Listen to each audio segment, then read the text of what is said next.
Saya berharap saudara-saudara dapat mengikuti ibadah ini sekalipun di rumah. Kenapa? Karena ada banyak orang menonton ibadah, bukan mengikuti ibadah. Kalau di gereja itu kan sudah ditulis di situ, tidak boleh makan dan minum di dalam ruang ibadah. Tapi di rumah kan bisa sambil makan kacang. Di rumah kan bisa pakai daster. Dan karena itu mari sekalipun di rumah kita tahu bahwa lagu sekolah minggu dulu menarik. Hati-hati gunakan tanganmu, hati-hati gunakan tanganmu. Karena apa? Karena Bapa di sorga melihat walaupun kita sendiri di rumah. Amin. Hari ini juga kita merayakan ulang tahun dari PPGT yang ke-59. Betul kok? Ya. Saya suka mengatakan begini. Kedewasaan itu ada 3. Kedewasaan itu ada 3. 1, dewasa biologis. Dewasa biologis itu hari kita punya berat badan hanya 37, kok sekarang sudah 73. Itu dewasa biologis. Itu hari kita pakai celana nomor 27 tidak ada masalah karena perut rata saja. Sekarang perut sepertinya ada 3, 1 di sini, 1 di sini. Itu dewasa biologis. Siapapun bisa begitu, makan tidur, cocok, ya gemuk. Itu pertama. Dan hari ini bukan kita rayakan itu. Kedua, dewasa psikologi. Dewasa psikologi tidak tergantung umur dan berat badan. Umur 40 tahun tapi kalau tukang tersinggung, sedikit-sedikit tersinggung, sedikit-sedikit tersinggung, sedikit-sedikit tersinggung. Tersinggung kok sedikit-sedikit. Orang baru lihat dia sedikit, lihat apa? Ay, itu hanya badan saya yang besar. Sesungguhnya dia masih di Tangerang ada yang begitu. Ada. Di gereja Toraja ada juga ya. Ya itu bahaya. Makanya kalau kami di Kupang ada orang yang tukang tersinggung begitu, biasa waktu dia tersinggung di orang banyak, dorang baku korek. Abaikan saja. Ya. Ketiga, dewasa iman, dan saya kira ini yang penting. Dewasa iman itu adalah, saya suka pakai contoh begini. Ada anak umur 3 tahun, ada meja berat 10 kg. Anak umur 3 tahun bisa pikul meja yang 10 kg? Bisa? Tidak bisa. 17 tahun kemudian, anak itu berumur 20 tahun. Dia bisa pikul meja yang 10 kg? Bisa? Yang berubah anak atau meja? Anak. Itu dewasa iman. Tidak akan pernah meminta beban menjadi ringan. Dia meminta bahu yang semakin kuat. Orang dewasa iman tidak merengek-rengek meminta Tuhan tolong kasih ringan beban. Tidak. Berdoa minta bahu yang semakin kuat. Kenapa? Orang beriman tahu kalau Tuhan izinkan ada masalah, Tuhan tahu seberapa kuatnya. Amin. Karena itu orang dewasa iman tidak akan pernah meminta orang lain berubah. Tapi siapa yang berubah? Diri sendiri. Kadang-kadang kita terlalu sibuk minta orang lain berubah, tapi sulit untuk merubah diri sendiri. Itu bagian pertama supaya yang PPGT betul-betul menikmati ulang tahun ini dalam perubahan yang berkenan pada Tuhan.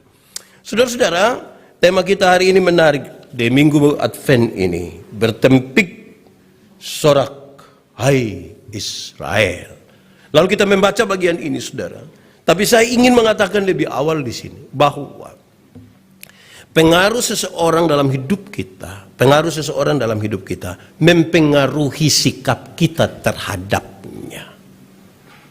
Kalau seseorang itu punya pengaruh cinta, perhatian, kasih sayang dalam hidup kita, sikap kita terhadapnya itu perhatian yang bagus. Kalau dia rindu datang kepada kita, saudara bayangkan kalau ada orang yang betul-betul punya pengaruh positif dalam hidup kita, mau datang kepada kita, persiapan kita luar biasa. Siap dengan bagus, rumah-rumah kita siapkan, tempat tidur di mana dia tidur kita siapkan, semuanya kita siap. Nanti tetangga tanya, lagi sibuk-sibuk apa? Ay, ini orang datang. Ini orang dia begini, kita cerita yang baik-baik. Mantap. Pengaruh itu mempengaruhi sikap kita. Tapi coba datang orang yang kita tidak suka. Siapakah orang yang kita tidak suka? Ambil contoh saja. Katakanlah ada mertua yang memang kita tidak suka.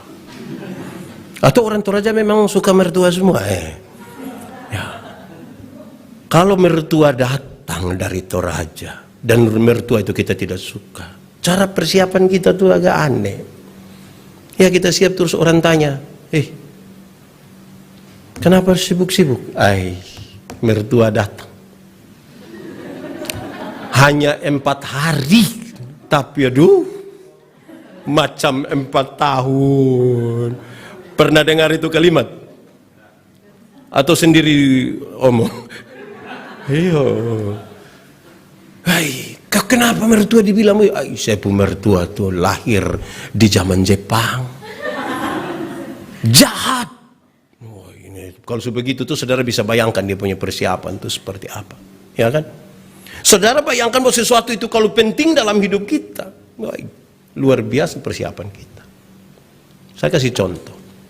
Hari ini kan COVID ini sebagai kadang-kadang menjadi alasan untuk orang tidak beribadah. Saya kasih contoh. Kalau sebentar saudara pulang dari sini, saudara lupa handphone saudara, datang cari kok tidak?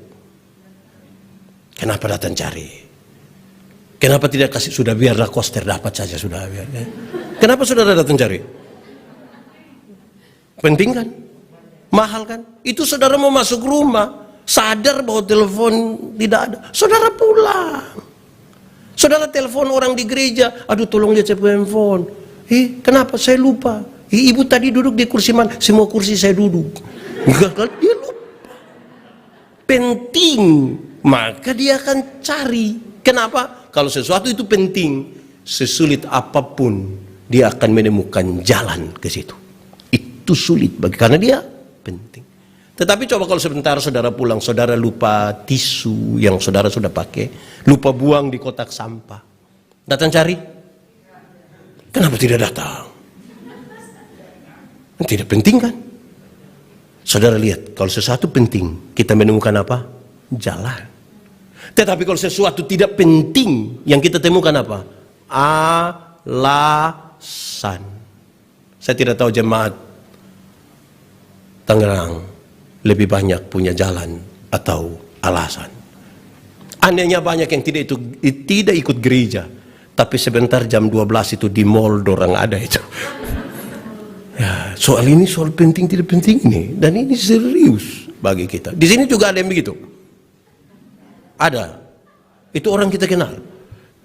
Jangan coba-coba sebut dia pun nama. Itu bahaya. Ya, saudara-saudara, kira-kira begitu. Jadi, pengaruh seseorang itu sangat mempengaruhi kita. Supaya ketika kita mau bilang, bertempik soraklah Israel, kita tahu bahwa dia yang datang itu penting. Kalau kita rasa dia tidak penting, ya orang biasa. Biasa-biasa saja. Rasa tidak terlalu. Apalagi ada alasan toh, COVID. Itu alasan paling masuk akal hari ini.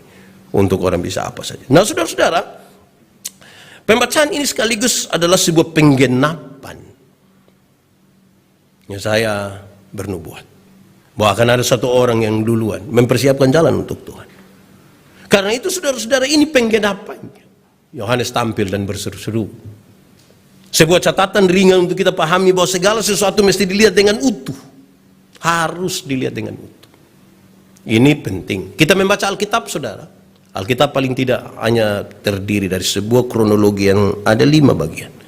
Penciptaan alam semesta, kejatuhan manusia dalam dosa, rencana penyelamatan Allah, kedatangan Yesus Kristus, janji untuk hidup yang kekal. Mestinya ini dilihat secara utuh. Supaya kalau ada nubuat itu, maka ada penggenapannya. Kalau kita tarik pada hidup kita hari ini, segala sesuatu dalam kehidupan kita harus dengan jujur kita lihatnya secara utuh. Pertama, bahwa mungkin kita memang sakit. Betul kita ada sakit. Tapi jangan lupa kita pernah sehat dulu kan. Mata yang hanya tertuju pada sakit itu segala sesuatu hanya sakit saja. Kita memang susah hari ini. Tapi jangan lupa kita mungkin pernah senang. Orang yang tertuju pada kesusahan itu di Kupang, itu kalau ketemu pendeta dia hanya patah leher. Bapak pendeta, hidup ini terlalu susah. Nah mati sudah kalau memang sudah terlalu susah. Kalau memang sudah terlalu susah mau hidup buat apa lagi? Jadi mata yang tertuju kepada apa itu menjadi penting bagi kita. Memang hari ini kita merasa seolah-olah Tuhan meninggalkan kita. Kita berusaha di tengah-tengah pandemi COVID yang menghancurkan banyak sekali sektor ekonomi. Kita berjuang, sekali kita berdoa dan seolah-olah tidak ada. Yo, jangan lupa, ada kemungkinan di satu waktu yang lalu kita pernah sukses. Dan mungkin kita tidak berseru-seru kepada Tuhan. Mari kita lihat segala sesuatu dengan utuh. Supaya itu menjadi penting bagi kita, saudara-saudara. Nah, saudara-saudara, pembacaan hari ini, ketika mau menyambut Tuhan itu, pasti kita bicara dia dalam dua konteks. Pertama adalah perayaan Natal hari ini, tahun ini, di tengah-tengah pandemi COVID yang betul-betul membatasi kita sekali. Tetapi juga kita sementara mempersiapkan diri dalam prosesi menyambut kedatangan Kristus. Ini hal-hal yang serius dan kita diminta paling tidak untuk memberi jawab terhadap tema ini adalah bertempik soraklah kamu. Kamu mesti bersorak-sorai. Kenapa? Karena hal ini sebegitu pentingnya bagi kita. Tetapi pembacaan ini kemudian memberikan beberapa catatan serius bagi kita. Kita bukan sekedar bersorak-sorak saja. Bukan sekedar bersorak-sorak saja. Bukan sekedar kita melakukan sebuah pesta perayaan. Tapi ada hal-hal yang kemudian menunjukkan kepada kita sebuah kualitas iman. Karena relasi kita yang kuat dengan Tuhan. Dan kita tahu bahwa hal itu penting. Pertama, saudara, pembacaan tadi mengisyaratkan hal ini. Manusia harus selalu tolong-menolong satu dengan yang lain. Dalam tempik sorak itu, saudara-saudara, hendaklah seorang itu memperhatikan orang lain. Jangan satu orang dia menjadi kaya sendiri, dia suka sendiri dan dia tidak memperhatikan orang lain. Jangan. Dalam masa ini masing-masing kita bertanggung jawab kepada orang lain. Kaya itu apa, saudara? Kaya itu bukan sesuatu yang ada pada kita secara material saja. Tidak. Ada hal yang lebih luas ketika kekristenan menaruh perhatian pada kekayaan. Kaya itu seperti apa? Ada air di dalam botol. Kita tuang di dalam gelas. Kalau dia sudah penuh dan dia kemudian meluber kemana-mana, itu kaya. Berkat-berkat yang Tuhan sudah kasih ke kita, kemudian bisa menjadi bagian orang lain, itu kaya. Tetapi kalau kita tuang begini tidak penuh-penuh, itu miskin itu. Itu orang susah itu. Kenapa? Kan tidak pernah puas. Saudara bayangkan, saudara-saudara, manusia yang seperti ini, yang tidak merasa pernah cukup, sulit memperhatikan orang lain. Bukan saja sulit memperhatikan orang lain, tidak pernah bersyukur. Syukur itu adalah cara terbaik menikmati hidup ini. Itu syukur. Itu cara paling baik menikmati hidup ini dan saudara bisa bertempik sorak. Kenapa, saudara? Hati manusia lebih luas dari isi dunia. Artinya, segala sesuatu di dalam semesta isi dalam hati manusia pasti masih kurang. Pasti masih kurang. Karena manusia selalu tidak puas. Di kampung itu saya selalu berkhotbah begini. Kita ini kalau jalan kaki, kita berdoa. Tuhan, kasih saya sepeda satu kok. Tuhan kasih sepeda satu, kita naik 2-3 bulan kita berdoa ulang lagi. Tuhan, naik sepeda memang enak Tuhan, tapi tanjakan yang di situ itu. Itu saya pun beti sudah seperti pemain sepak bola Tuhan. Jadi kasih motor satu kok. Tuhan kasih motor satu.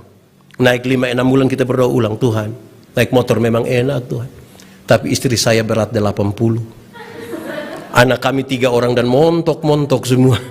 Setiap kali motor bunyi semua mau naik ibu. Tuhan, semua mau naik ini. Motor bawa masalah baru dalam kami punya rumah tangga Tuhan. Jadi yang kau pun mau, kalau bisa mobil satu. Tuhan kasih mobil satu. Naik 1 tahun dia berdoa ulang. Tuhan, naik mobil memang enak, tapi anak pertama Tuhan, dia sudah menikah, tinggal di Pulau Seribu. Tidak mungkin ke Pulau Seribu kan pakai mobil. Jadi yang kau pun mau, kapal feri satu. Naik lagi. Pergi ke sana, lihat mantu, lihat cucu, lihat anak kandung, pulang berdoa ulang. Tuhan, memang bisa pakai ke sana Tuhan, tapi musim begini agak susah. Jadi helikopter satu.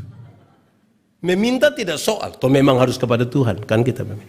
Sikap kita terhadap berkat lebih penting dari berkat-berkat yang Tuhan kasih kita.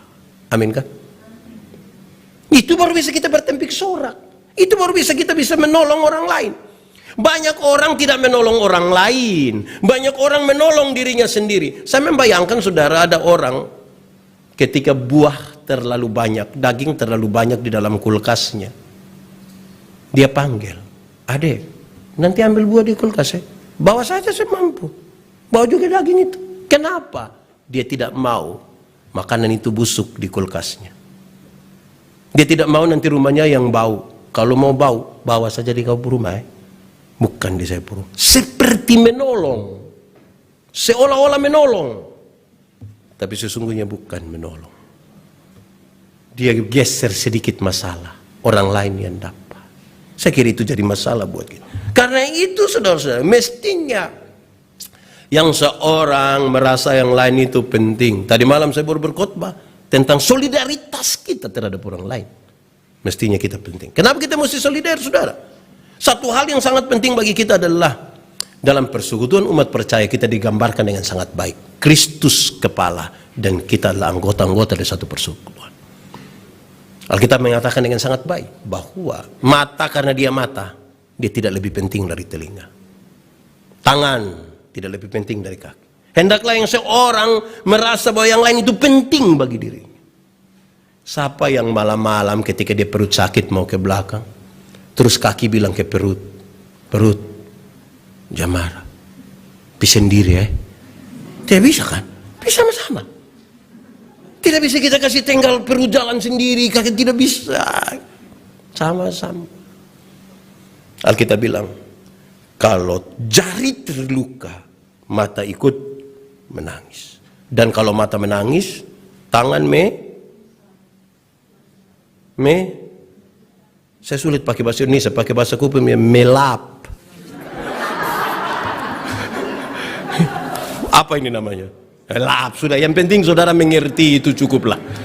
Nanti baru orang tanya, Pak Pendeta tamat dari mana ya?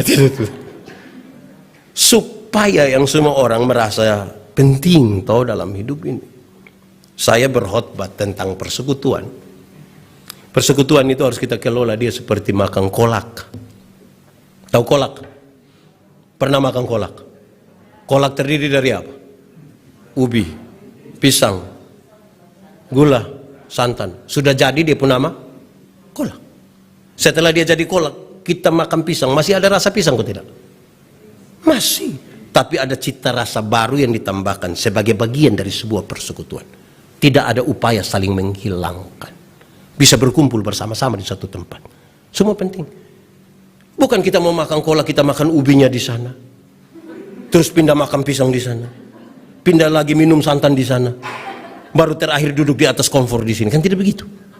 Semuanya bergabung bersama-sama di satu tempat. Kalau bergabung di satu tempat, baru kita bisa bertempik sorak. Amin. Orang Toraja tidak usah diajar, sudah terbiasa berkumpul. Orang Toraja kalau berkumpul buat apa? Orang Toraja kalau berkumpul buat apa? Oh itu. Jadi harusnya tidak boleh lagi diajar. Sebenarnya dari kearifan lokal hal-hal itu melekat pada kita. Ketika kita berbicara bertempik soraklah, mestinya seorang merasa yang lain itu penting semua. Dalam sebuah persekutuan ini tidak ada yang paling kecil, tidak ada yang paling besar. Kalau ukuran badan silahkan, tapi semua menjadi penting bersama-sama. Ini nasihat pertama dari Tekin. Supaya kalau kita mau bertempik sorak, sungguh itu yang kita nyatakan bahwa yang seorang penting. Jadi kalau ada bajumu dua, berikan satu bagi orang lain. Tapi beri itu mesti ikhlas. Memberi dengan 3 ikhlas itu bermasalah. Di kampung saya suka bilang begini, anggaplah kita punya satu baju. Ini baju ini andalan sudah nih. Di pesta itu baju, gereja itu baju, kumpul keluarga itu baju. Pokoknya itu baju saja. Terus ada keluarga dari kampung datang. Mau pergi satu acara terus pakai bahasa Kupang dia panggil kakak tuh dia bilang begini, "Susi, pinjam itu baju." Terus kita masih pikir untuk mau kasih atau tidak, orang tua bilang kasih. Ini kau saudara ini. Kasih saja. Besok-besok yang kau susah. Bukan yang kau punya baju yang tolong. Saudara yang tolong. Ayo kasih. Saudara bisa bayangkan kalau kita beri dan tidak ikhlas. Pakai bahasa Kupang itu menarik. Ini. Ambil. Ambil itu hari lu tambah 2.000 jadi ambil. Bayangkan itu. Ya saudara bayangkan kalau tidak ikhlas memberi, itu kita tidak menolong. Tidak. Kalau mau bertempik sorak itu hendaklah kamu saling menolong. Haruslah begitu. Nasihat pertama. Nasihat yang kedua ini saudara-saudara dia bilang begini. Ini sebuah tekanan yang serius bahwa dia memerintahkan setiap orang tidak usah meninggalkan pekerjaannya. Tetapi dia harus bekerja dengan baik supaya dalam pekerjaannya itu nama Tuhan dipermuliakan. Ketika para pemungut cukai bertanya, apa yang harus kami perbuat? Nah, ikut aturan saja toh. Ketika para prajurit bertanya, dia bilang sudah cukupkan dirimu dengan gajimu, cukup. Kan cukup. Biasa jadi masalah itu ketika kita mau lebih dari itu. Saya bicara kepada banyak pegawai honor. Kita seringkali tidak puas. Saya bilang begini, yang honor-honor. Kita ini ketika masih honor itu digaji kira-kira 700.000 per bulan. Itu pun 3 bulan baru bayar sekali. Habis bulan masih lebih 10.000. Setelah jadi pegawai tetap diangkat gaji pokok 5 juta tambah tunjangan ini, tunjangan itu. Habis bulan bendahara hanya bawa kertas putih. Kasih tahu bilang, sudah potong semua Pak. Saudara bayangkan, kok makin banyak yang kita dapat tuh sepertinya. Karena itu saudara-saudara, kerja saja seharusnya. Orang-orang yang dipakai, kalau kita baca Alkitab, kita temukan tokoh-tokoh dalam Alkitab yang dipakai oleh Tuhan. Bukan semuanya itu orang-orang yang ada di bait Allah. Abraham, Ayub, itu pengusaha. Tuhan pakai. Tuhan pakai. Ruth itu seorang TKW yang bekerja di perkebunan milik Boas. Tuhan pakai. Esther. Di sini ada yang nama Esther. Itu Tuhan pakai.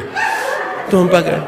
Esther itu hanya seorang perempuan peserta lomba ratu kecantikan sejagat.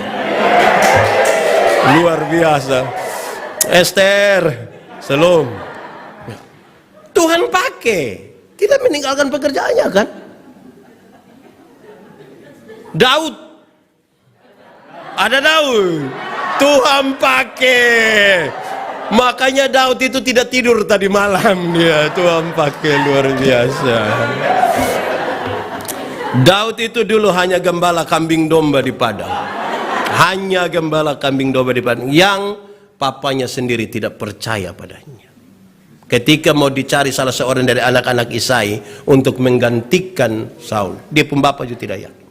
Tapi Tuhan bekerja dengan luar biasa, gembala kambing domba ini kemudian menjadi seorang raja. Tuhan pakai. Salomo Tuhan pakai kok tidak? Pakai. Padahal saudara bayangkan, Salomo kurang apa? Alkitab mengatakan bahwa sebelum dan sesudah Salomo tidak ada orang yang lebih hebat dari dia. Ada 3 hal yang paling dicari oleh laki-laki. Tahta, wanita, harta. Semuanya Salomo dapat. Dari segi jabatan, tahta, Salomo raja. Tidak ada lagi lebih dari itu. Hanya raja di atas segala raja yang lebih. Dari segi pendapatan, kekayaan. Di zaman Salomo itu kan perak tidak ada harga kan. Kalau perak sudah tidak ada harga, jangan bawa memang kita punya besi putih dong itu.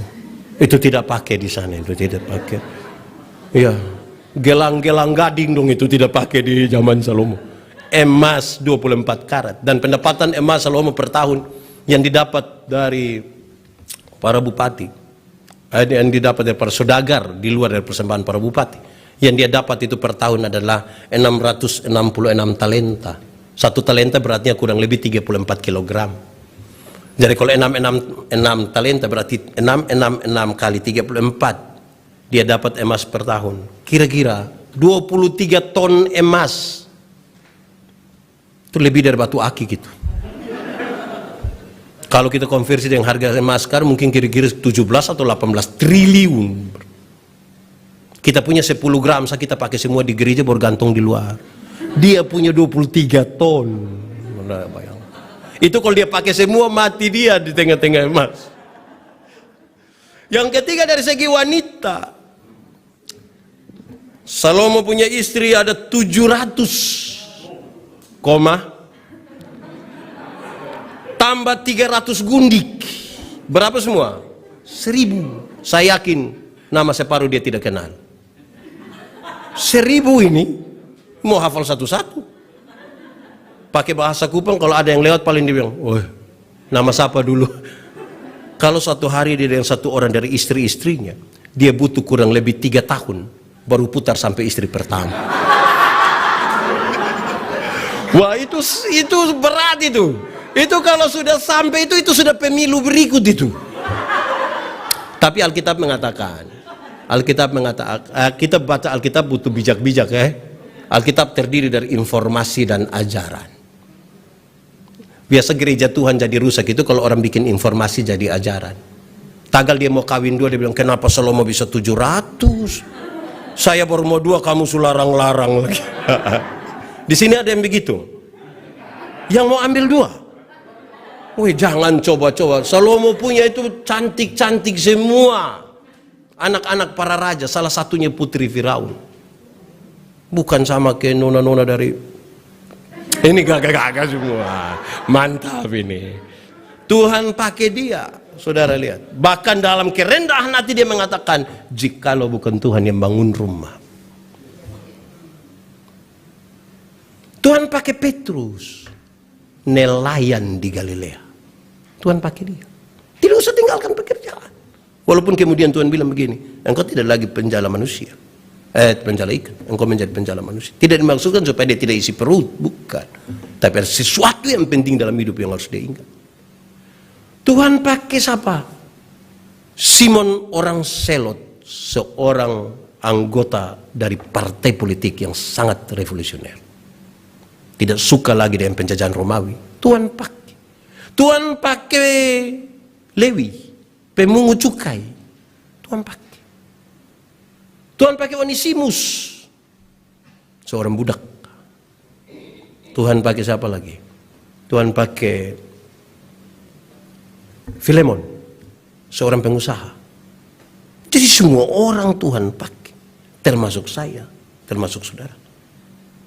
Pekerjaan ini pekerjaan yang butuh banyak orang bersama-sama.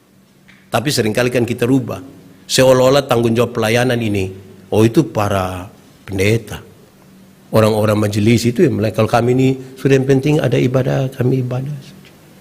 Nah, kalau demikian saudara-saudara, persoalan dan pergumulan kita hari ini adalah orang suka memisahkan antara kerja dan berdoa. Kita bisa kelompokkan dia. Paling tidak dalam 4 kelompok. Kita bisa ukur kita ada di mana. Kelompok pertama, ada orang yang kerjanya kuat sekali, tapi doanya lemah sekali. Kerja kuat, doa lemah. Di Tangerang ada yang begitu. Orang yang kerja kuat dan doa lemah itu orang terlalu sibuk. Kadang-kadang dia sibuk dengan tidak wajar. Orang lain sempat ganti pakaian dinas, dia tidak sempat. Sibuk. Orang-orang seperti itu jangan coba-coba ajak dia ibadah. "Pak, ibadah ya," dia bilang, "saya sibuk." Itu omong sibuk itu ke derajat naik sedikit itu. Makanya dia lebih ekspresif ketika dia bilang, "Saya sibuk." Itu tinggi. Di sini ada ada. Itu siapa suami itu. Saudara bayangkan, orang yang seperti itu, kerjanya kuat tapi doanya lemah. Jangan coba-coba suruh dia doa makan. Jangan coba-coba. "Pak, sebentar Pak doa makan." Sembarang. Dia rasa, tidak bisa. Dia cerewet, tapi jangan coba-coba minta untuk dia pimpin doa. Sulit sekali. Betul? Tapi saya kira orang-orang Toraja ini berdoa bagus-bagus semua ini. Saya sudah 2 hari di sini saya lihat, doanya mantap. Orang yang seperti ini, kerja kuat, doa lemah. Dia tahu cara bagaimana mengumpulkan uang yang banyak, tapi dia tidak tahu cara menikmatinya. Dia tahu cara bagaimana menjadi kaya, tapi dia tidak tahu cara menikmatinya. Di Kupang saya suka bilang begini, kumpul uang banyak-banyak, tapi tidak pernah jalan-jalan di Surabaya. Nanti satu saat di Surabaya baru dia telepon, Pak Pendeta, yo saya di Surabaya. Wih, enak pesir-pesir. Tidak Bapak. Terus saya di rumah sakit Dr. Sutomo Bapak. Sudah dapat rujukan dulu dia. Wah itu berat itu. Kerja kuat, doa. Ada yang kelompok yang kedua, kebalikan dari itu. Doanya yang kuat, kerjanya di sini ada. Doa kuat, kerja lemah. Saya mau tanya saudara dulu. Ora et labora artinya? Oh itu nilainya hanya 75. Yang 100 itu menarik. Ora et labora artinya berdoa dan bekerja keras. Berdoa dan ya banyak yang balik. Doanya yang keras-keras, kehabisan tenaga. Kerjanya lemah. Nah, hasilnya ya begitu. Orang yang doanya kuat, kerjanya lemah, dia hanya berharap pada mujizat. Mujizat itu ada saudara, tapi saya tidak menyarankan saudara berharap pada mujizat. Kenapa? Tuhan datang ke dunia bukan untuk buat mujizat. Tuhan datang ke dunia bukan untuk bikin orang sakit jadi sehat, sekalipun dia bisa. Bukan itu. Ada banyak orang yang tidak kenal Tuhan bahkan lebih sehat dari kita. Itu yang biasa minum minuman keras, cap tikus itu. Itu minum dari kemarin dulu sampai tadi pagi, istirahat sedikit, minum, tidak tahu sakit. Kita yang mengaku kenal Tuhan ini duduk dekat AC pulang pilek. Jadi kalau ukur Tuhan hanya lewat kesehatan, kita gagal kenal Tuhan di situ. Tuhan datang ke dunia bukan untuk bikin orang miskin jadi kaya, sekalipun bisa dia buat itu. Dia bisa kok tidak? Bisa. Tapi bukan itu. Ada banyak orang yang tidak kenal Tuhan bahkan lebih kaya dari kita. Itu koruptor itu kaya-kaya semua. Dorang punya rumah 2, 3, 4, 5 sampai tidak suka tinggal di dalam rumah, dorang tinggal di penjara sana. Tapi dorang kaya-kaya. Kita yang mengaku kenal Tuhan ini sedikit-sedikit pulsa habis, sedikit-sedikit garam habis. Kalau begitu Tuhan datang ke dunia untuk apa? Menebus dan menyelamatkan saya dan saudara. Carilah dahulu kerajaan Allah dan kebenarannya, baru yang lain itu di umur panjang, di jabatan di tambah, istri di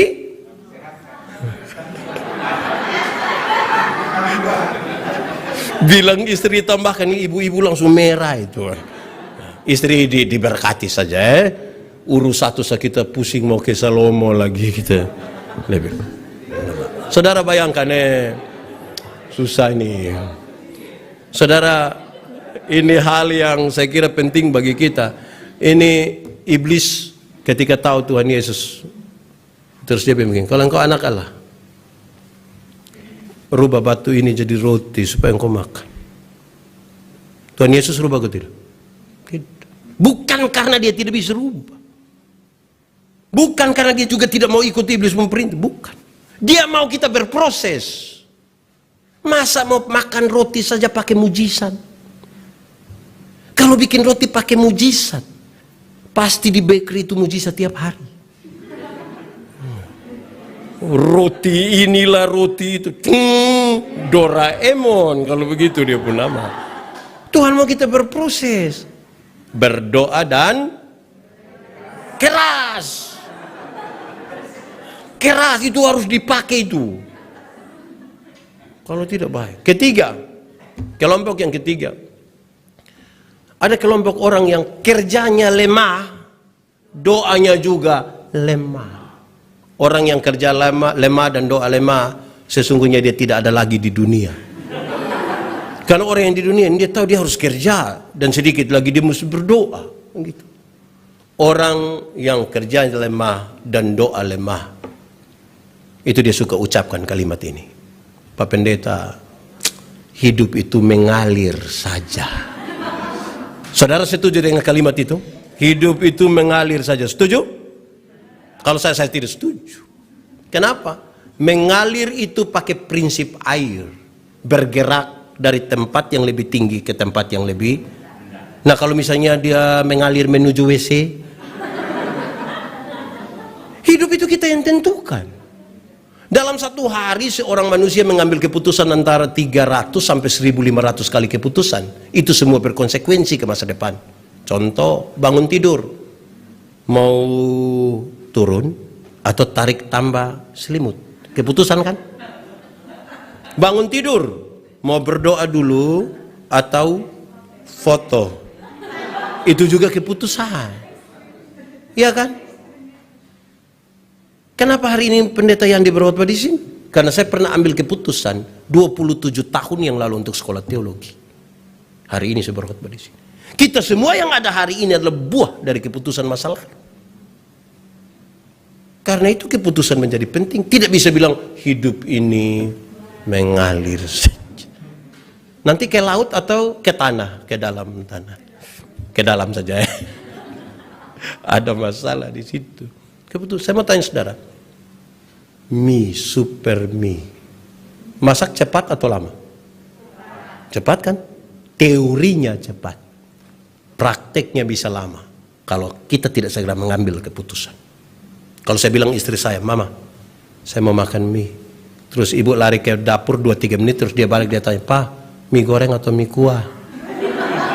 Terus saya bilang mie kuah, ibu ke belakang 2-3 menit, dia datang tanya lagi, kuah banyak atau sedikit? Taruh banyak saja. Ibu ke belakang 2-3 menit datang tanya lagi, pakai telur atau tidak? Taruh saja mama. Mama ke belakang 2-3 menit datang tanya lagi, pakai sayur atau tidak? Lama-lama kita tidak makan. Kita hanya bertanya sebegini.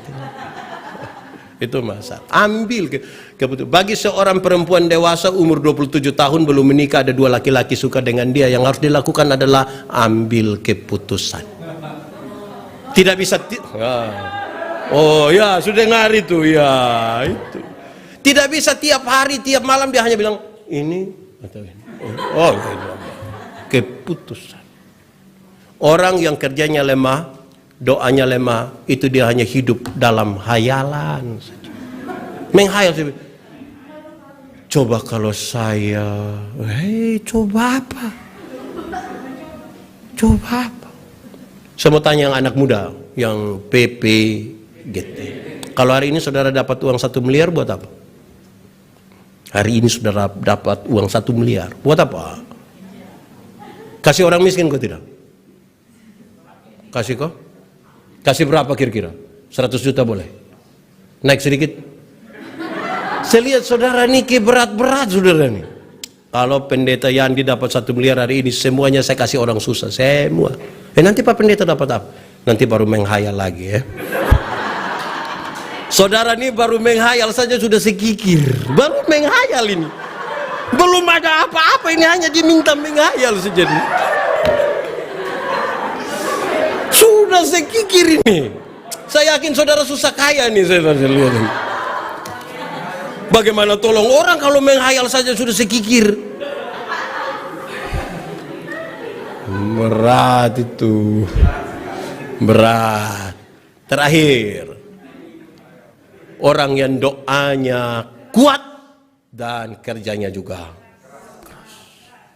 Orang seperti itu dia tahu kapan dia harus bekerja, kapan dia harus berhenti bekerja, kapan dia harus menikmati hasil pekerjaan, kapan dia hidup bersama-sama suami atau istri atau anak-anak, kapan dia mesti berdiam diri untuk membiarkan Tuhan bekerja. Kita tidak usah kerja sampai bawah yang Tuhan harus kerjakan juga. Tahan-tahan.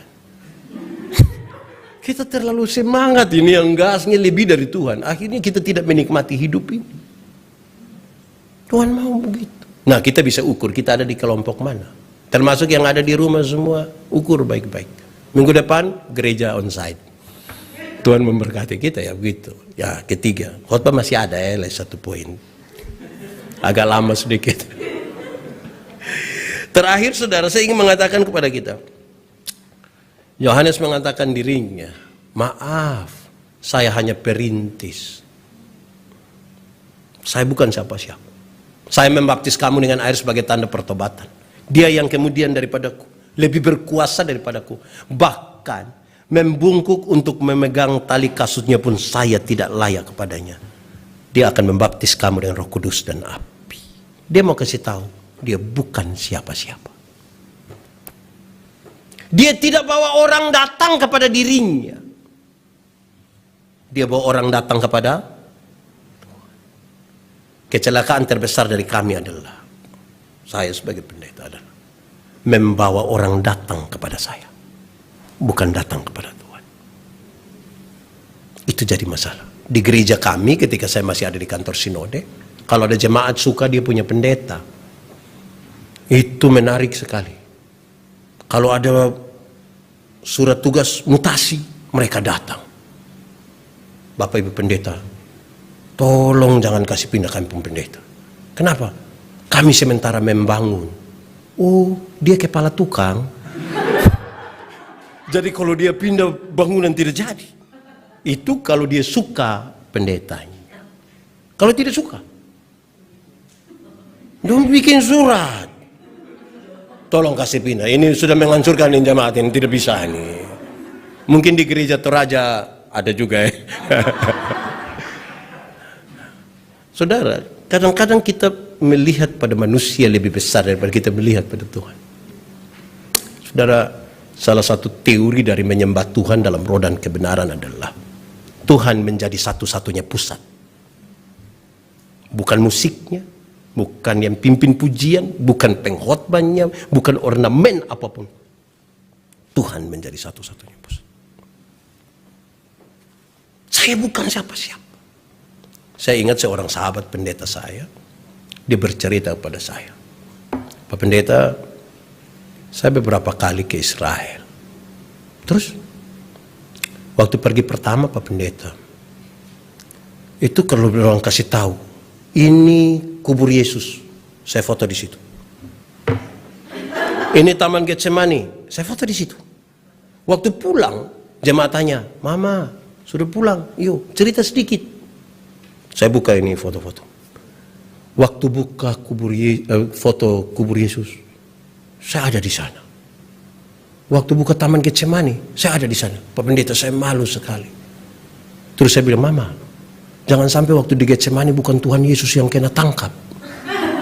Mama yang kena tangkap. Terus saya bilang, mulai hari itu Pak Pendeta, waktu saya pergi berikut, saya tidak akan foto saya sendiri di situ. Kalau sampai saya foto, itu kebutuhan sangat pribadi buat saya. Sesekali saya lihat.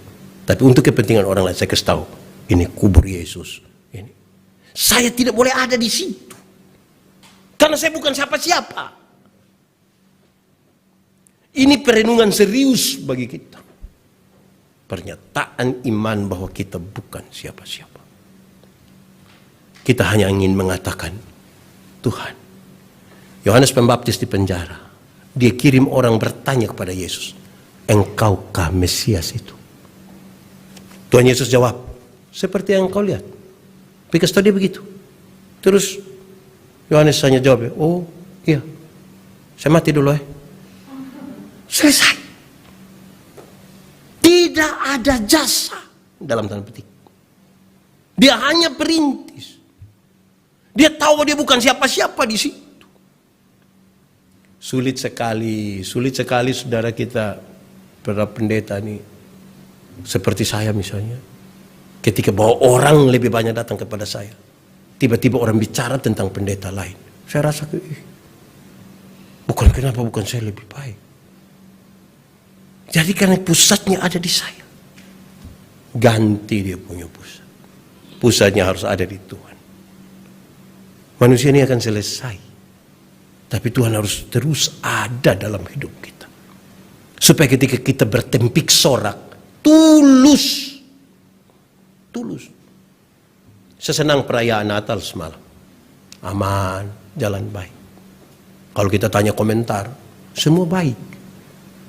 Tapi kalau kita tanya, bagaimana acara semalam? Dia bilang, sudah baik.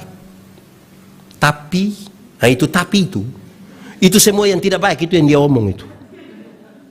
Kalau baik ya baik saja. Tidak usah tapi.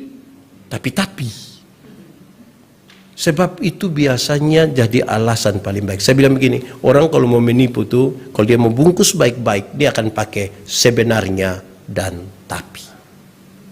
Bapak, kenapa tidak ke gereja? Sebenarnya saya pergi. Tapi, kalau tetapi itu dia tidak itu. Kenapa tidak terima pelayanan? Sebenarnya saya terima. Tapi, kalau tapi dia terima. Saudara lihat sekarang. Dia bukan siapa-siapa. Padahal orang-orang kan sangat merindukan Mesias. Bicara dalam konteks Yahudi, mereka tahu betul mereka butuh ditolong oleh Mesias itu sekarang. Engkaukah Mesias itu? Dia bilang tidak, bukan saya. Terlalu jujur itu. Dia ingin mengatakan sekali lagi, saya bukan siapa-siapa. Supaya Tuhan yang dimuliakan. Jangan merampas kemuliaan Allah itu bagi kita. Supaya seluruh hormat, puji, sembah, kemuliaan hanya ditujukan kepada Tuhan. Dan waktu kita beribadah dan bertampik sorak, itu sungguh-sungguh kita hanya tujukan bagi kemuliaan Tuhan. Mari kita tunduk kepala di hadapan Tuhan. Kita angkat hati kita kepada Tuhan. Firman Tuhan berkata, kalau kamu dengar suaranya, jangan keraskan hatimu. Minta Roh Kudus lembutkan setiap hati yang keras. Dan kalau saudara tersentuh oleh pemberitaan ini, yakinkan bahwa Roh Kudus ada tinggal dalammu. Menjamah, memulihkan, menolong saudara. Kalau ada hal yang ingin saudara katakan, katakanlah kepada Tuhan. Jujur. Ingat, manusia bisa kita tipu. Tapi Tuhan tidak bisa kita tipu. Dia lihat sampai ke kedalaman jiwa kita. Dan dia sungguh tahu siapa kita. 1-2 menit ini nikmati hubunganmu dengan Tuhan setelah mendengarkan pemberitaan ini.